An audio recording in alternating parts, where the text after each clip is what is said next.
शिकारी, तुम मुझे मत मारो। मैंने तुम्हारा क्या बिगाड़ा है? चिड़िया, मुझे तुम्हें मारने और पकड़ने का कोई शौक नहीं। ये सब कुछ मैं अपने पापी पेट के लिए करता हूँ। यदि मैं ये कार्य नहीं करूँगा तो खाऊंगा क्या? शिकारी की यह बात सुन चिड़िया उसकी मजबूरी को समझ जाती है। हे शिकारी, तुम मुझे मत बेचो। तुम मेरा इलाज कर अपने साथ रखो। मैं तुम्हारी किस्मत को बदल दूंगी। ठीक है चिड़िया, मैं तुम्हें नहीं बेचूंगा, लेकिन क्या सच में तुम मेरी किस्मत को बदल सकती हो? हाँ हाँ शिकारी, मैं एकदम उचित कह रही हूँ। मेरी बात का विश्वास करो। ठीक है चिड़िया, तो फिर चलो मेरे साथ मेरे घर। फिर शिकारी उस चिड़िया को भी अपने साथ लेकर चला जाता है।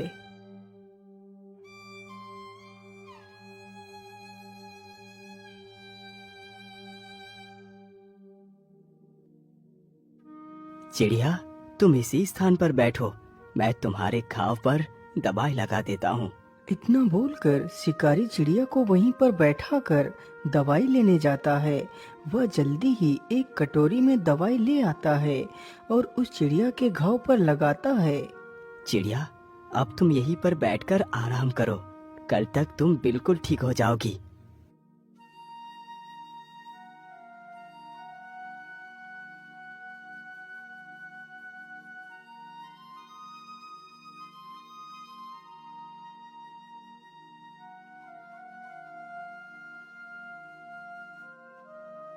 अरे वाह चिड़िया, तुम तो एकदम ठीक हो गई। अच्छा, अब तुम यही घर में रुको, मैं शिकार के लिए जा रहा हूँ। अरे नहीं नहीं शिकारी, अब तुम शिकार नहीं करोगे। लेकिन चिड़िया, यदि मैं शिकार नहीं करूँगा तो पैसे कहाँ से आएंगे?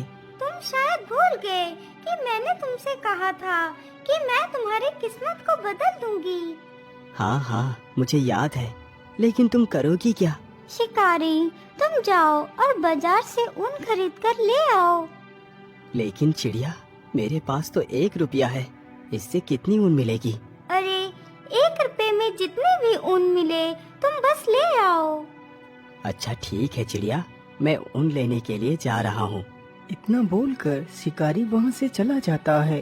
कुछ समय गुजरने के बाद वह ऊन के 4 गोले लेकर आ जाता है। चिड़िया ये लो, मैं ऊन ले आया हूँ। ठीक है, तुम इस ऊन को यहीं पर रख दो। मैं रात को इस ऊन का उपयोग करूंगी।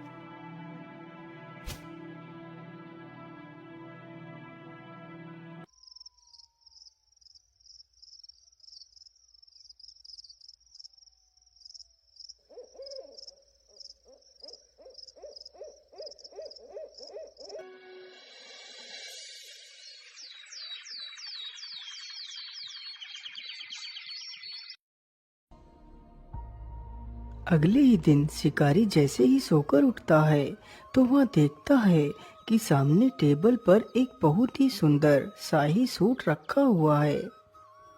अरे, ये इतना सुंदर शाही सूट किसका हो सकता है, जबकि यहाँ तो कोई नहीं। अरे चिड़िया, ये शाही सूट कौन लेकर आया? अरे शिकारी, तुम ज्यादा अचंभित मत हो। ये सूट मैंने ही बनाया है। क्या ये सूट तुमने बनाया है? मुझे तुम्हारी बातों पर विश्वास नहीं हो रहा। तुम मेरी बात का विश्वास करो, ये मैंने ही बनाया है। अब तुम इस सूट को लेकर बाजार में बेच आओ। इतना सुनकर शिकारी उस शाही सूट को लेकर बाजार की ओर चल देता है, लेकिन उसके मन में काफी सारे सवाल चल रहे थे। आखिर ऐसा कैसे हो सकता है? भला एक चिड़िया इतना सुंदर सूट कैसे बना सकती है? मुझे तो लगता है ये कोई साधारण चिड़िया नहीं हो सकती। इसका पता तो मुझे लगाना ही होगा। ये सारी बातें सोचते सोचते शिकारी बाजार को पहुंच जाता है और एक स्थान पर उस शाही सूट को अपने कंधों पर डालकर खड़ा हो जाता है। सूट ले लो, सूट ले लो, शाही सूट ले लो। ऐसा शाही सूट आपने कभी नहीं देखा होगा। शिकारी की यह बात सुन उसके पास काफी सारे लोग इकट्ठे हो जाते हैं। अरे वाह, वाकई ये सूट तो कितना सुंदर है। मैंने आज तक इतना सुंदर सूट नहीं देखा। अरे भाई, इस सूट की क्या कीमत मांग रहे हो? अरे भाई, ये सूट 20 मोहरों का है। अरे भैया, मैं 20 मोहरे तो नहीं दे पाऊंगा, लेकिन हाँ, इसके लिए मैं 5 मोहरे अवश्य दे सकता हूँ। तभी वहाँ पर राजा का मंत्री आ जाता है। अरे वाह, यह शाही सूट तो कितना आकर्षक है। मैंने आज तक ऐसा शाही सूट नहीं देखा। यदि मैं ये सूट राजा को दूंगा तो राजा बहुत प्रसन्न होंगे। अरे भाई, तुम इस सूट की क्या कीमत मांग रहे हो? भैया, इस सूट की कीमत मैंने 20 मोहरे रखी है। ठीक है, ये लो 20 मोहरे और ये सूट मुझे दे दो। शिकारी जल्दी ही उन 20 मोहरों को लेकर उस शाही सूट को उसे दे देता है। अरे वाह, एक सूट तो 20 मोहरे का बिका। 20 मोहरे तो कमाने में मुझे वर्षों लग जाते। मैं ऐसा करता हूँ, फिर से ऊन खरीद कर ले चलता हूँ। आज तो मैं पता लगा कर ही रहूंगा इस चिड़िया का सच क्या है। अरे चिड़िया, तुमने तो कमाल ही कर दिया। तुम्हारे द्वारा बनाया गया सूट 20 मोहरों में बिका है। मैं और भी ऊन खरीद कर लाया हूँ।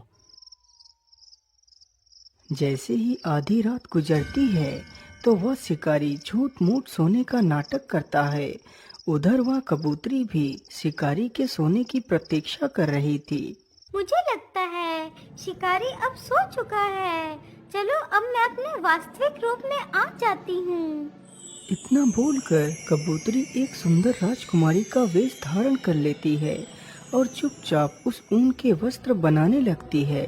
यह सारा दृश्य सत्या चुपचाप फटी आंखों से देख रहा था।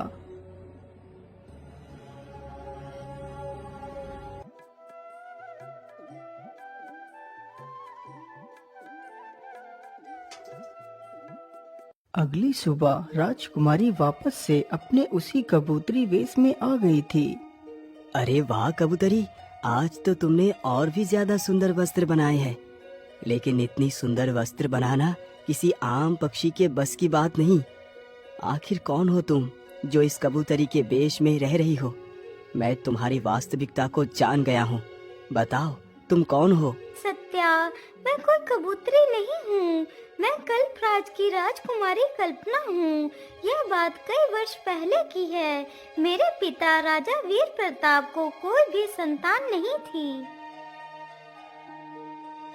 लेकिन महारानी जी, मैं ऐसा नहीं कर सकता। चाहे मेरी कोई संतान हो या ना हो, यदि ईश्वर मुझे निस्संतान ही रखना चाहते हैं तो ये ही सही। लेकिन मैं दूसरा विवाह नहीं करूँगा। लेकिन महाराज, क्या आप अपने वंश को अपने तक ही सीमित रखना चाहते हैं? क्या आप नहीं चाहते कि आपका वंश आगे बढ़े? आखिर आपके बाद आपके राज्य को कौन संभालेगा? लेकिन महारानी जी, इसके लिए हम कोई ना कोई उपाय अवश्य निकालेंगे। लेकिन मैं दूसरा विवाह नहीं करूँगा। हम आज ही उन पहाड़ी वाले बाबा के पास जाएंगे। मुझे पूर्ण विश्वास है कि वो हमारी मदद अवश्य करेंगे। इतना बोलकर राजा अपनी पत्नी के साथ रथ पर सवार होकर निकल पड़ता है।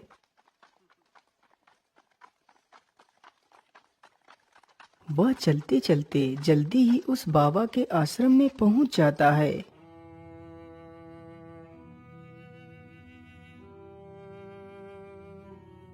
बाबा, मैं बड़े ही विचित्र संकट में आकर फंस गया हूँ।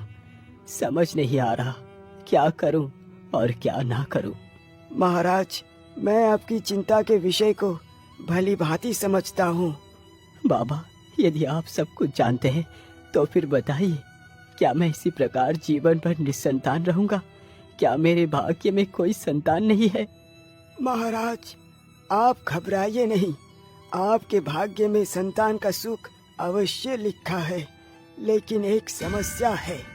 समस्या? लेकिन कैसी समस्या मुनिवर? आप मुझे उस समस्या को स्पष्ट रूप में बताइए। महाराज, तुम्हें एक पुत्री की प्राप्ति होगी, लेकिन तुम्हारी पुत्री जब तक पूरे 15 वर्ष की नहीं हो जाएगी तब तक अपने कदमों को जमीन पर नहीं रखेगी। यदि तुम्हारी पुत्री ने 15 वर्ष से पूर्व अपने कदमों को जमीन पर रख दिया तो बहुत बड़ी अनहोनी हो जाएगी। कैसी अनहोनी बाबा? मैं कुछ समझा नहीं। बेटा, ये मैं तुम्हें नहीं बता सकता। बस तुम्हें अपनी पुत्री को 15 वर्ष तक जमीन पर पैर रखने से रोकना है। ठीक है बाबा, मैं आपकी बात याद रखूंगा। 1 वर्ष पश्चात रानी ने एक सुंदर सी पुत्री को जन्म दिया।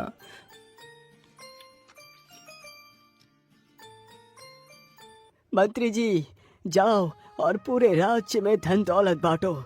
आज मेरे लिए सबसे बड़ा खुशी का दिन है। धीरे धीरे काफी वर्ष गुजर गए।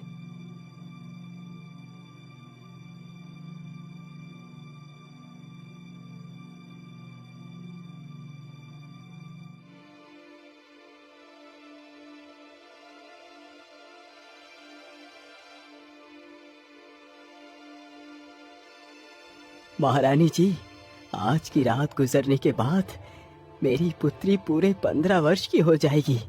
आज की रात जरा ध्यान से बिताना महारानी। हाँ महाराज, आज का ही दिन हमारे लिए शेष बचा है। इसके बाद हमारी पुत्री जमीन पर उतर पाएगी। आधी रात जैसे ही गुजरती है तो महारानी की भी आंख लग जाती है। तभी राजकुमारी को कुछ बुरे बुरे सपने दिखाई देते हैं। वह बिस्तर पर पड़े पड़े भयभीत हो जाती है और पलंग से नीचे गिर पड़ती है। हे भगवान, ये क्या हो गया? मैं जमीन पर कैसे गिर पड़ी?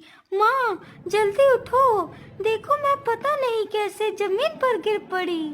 इतना सुनते ही महारानी की आंखें खुल जाती हैं। अरे अरे अरे पुत्री, ये तुमने क्या कर दिया? तुम बिस्तर से क्यों नीचे उतर गई? महारानी इतना कह ही रही थी कि तभी कमरे में कुछ प्रकाश जैसा प्रकट हुआ।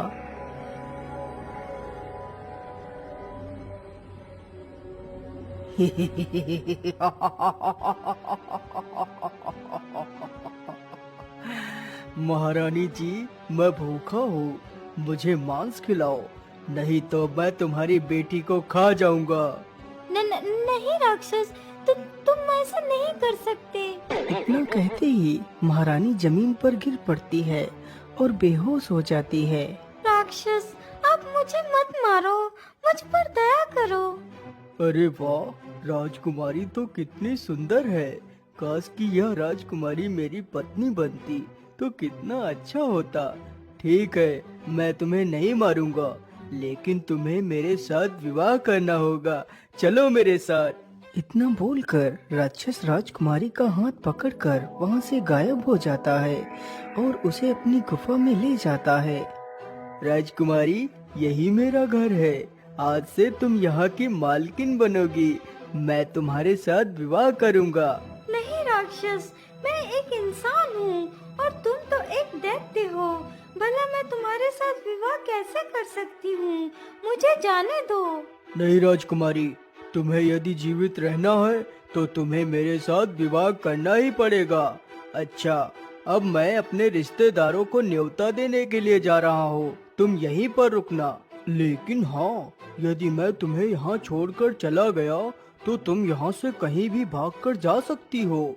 इसलिए मैं तुम्हें एक पंछी बनाकर पिंजरे में बंद कर देता हूँ। फिर राक्षस राजकुमारी को एक कबूतरी बनाकर पिंजरे में बंद कर देता है और वहाँ से चला जाता है। हे भगवान, अब मैं क्या करूँ? यहाँ से कैसे निकलूँ? मैं इस पिंजरे को खोलने की कोशिश करती हूँ, हो सकता है पिंजरा खुल जाए। कबूतरी पिंजरे को खोलने का प्रयास करती है। कुछ देर प्रयास करने के पश्चात पिंजरा खुल जाता है और वह वहाँ से उड़ जाती है। लेकिन राजकुमारी, क्या तुम अपने वास्तविक रूप को धारण कर नहीं रह सकती? शिकारी भाई, मैं अपने वास्तविक रूप में सिर्फ कुछ क्षण के लिए ही रह सकती हूँ। एक दिन में सिर्फ एक बार ही मैं अपना वास्तविक रूप ले सकती हूँ, वो भी रात के 12 बजे के बाद। क्या तुम श्राप से मुक्त नहीं हो सकती? इसका जवाब तो पहाड़ी वाले बाबा ही दे सकते हैं। तो फिर ठीक है राजकुमारी, चलो मेरे साथ पहाड़ी वाले बाबा के पास, मैं तुम्हारी रक्षा करूंगा। इतना बोलकर वह दोनों बाबा से मिलने के लिए निकल पड़ते हैं।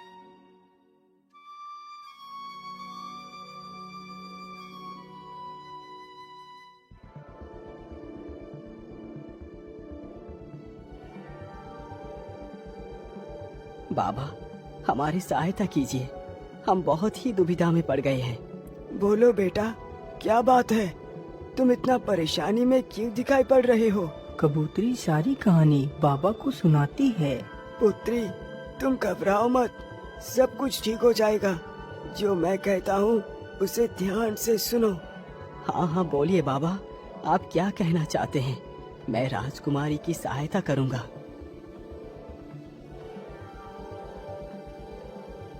राजकुमारी, तुम्हें अपने वास्तविक रूप को प्राप्त करने के लिए उस नदी में स्नान करना होगा, तभी तुम अपने पिछले जन्म के श्राप से मुक्त हो पाओगी। आज अमावस्या है, तुम्हें उस नदी में रात 12 बजे स्नान करना है। सत्या, तुम भी राजकुमारी के रक्षण के लिए साथ ही जाओगे। राजकुमारी, अब वो समय आ चुका है। सत्य, तुम जल्दी से राजकुमारी को नदी पर लेकर जाओ। बाबा की यह बात सुनकर शिकारी राजकुमारी के साथ नदी के लिए निकल पड़ता है। वह दोनों जल्दी ही नदी पर पहुंच जाते हैं। सत्या, तुम यहीं पर रुको, मैं अभी नदी से स्नान करके आती हूँ। ठीक है राजकुमारी, तुम जाओ, मैं यहीं पर तुम्हारी प्रतीक्षा करता हूँ। इतना सुनकर कबूतरी जैसे ही नदी में स्नान करने के लिए आगे बढ़ती है।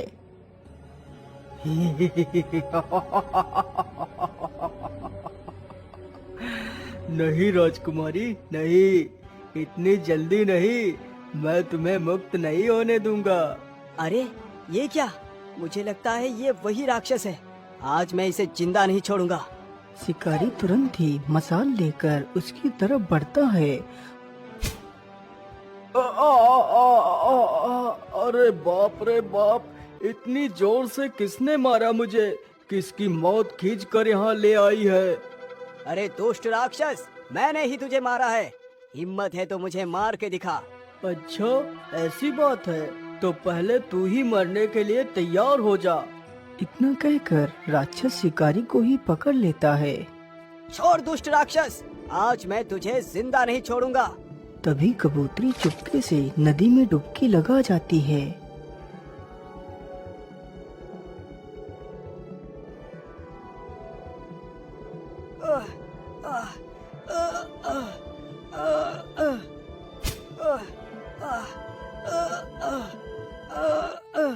शिकारी, क्या तुम ठीक हो? तुम्हें कुछ हुआ तो नहीं? नहीं नहीं राजकुमारी, मैं बिल्कुल ठीक हूँ। शिकारी भैया, आखिर तुमने ऐसा क्यों किया? तुमने मेरे लिए अपनी जान को खतरे में क्यों डाल दिया? राजकुमारी, मैंने ये सब कुछ इसलिए किया क्योंकि मैंने अपने संपूर्ण जीवन में सिर्फ पाप कर्म ही किए हैं। आज मैंने सोचा क्यों ना मैं आपकी जान बचाकर कुछ तो अच्छा कर्म कर लूं। चलो शिकारी, तुम मेरे साथ मेरे राजमहल में चलो।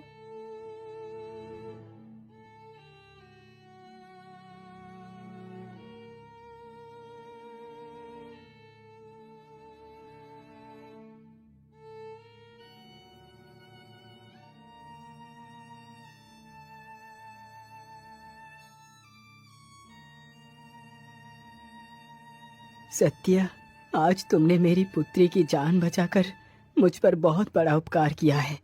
मैं तुम्हारा ये उपकार कभी नहीं चुका पाऊंगा। मंत्री जी, सत्या को एक बैलगाड़ी भरकर सोना, चांदी, हीरे, जवाहरात दे दी जाए।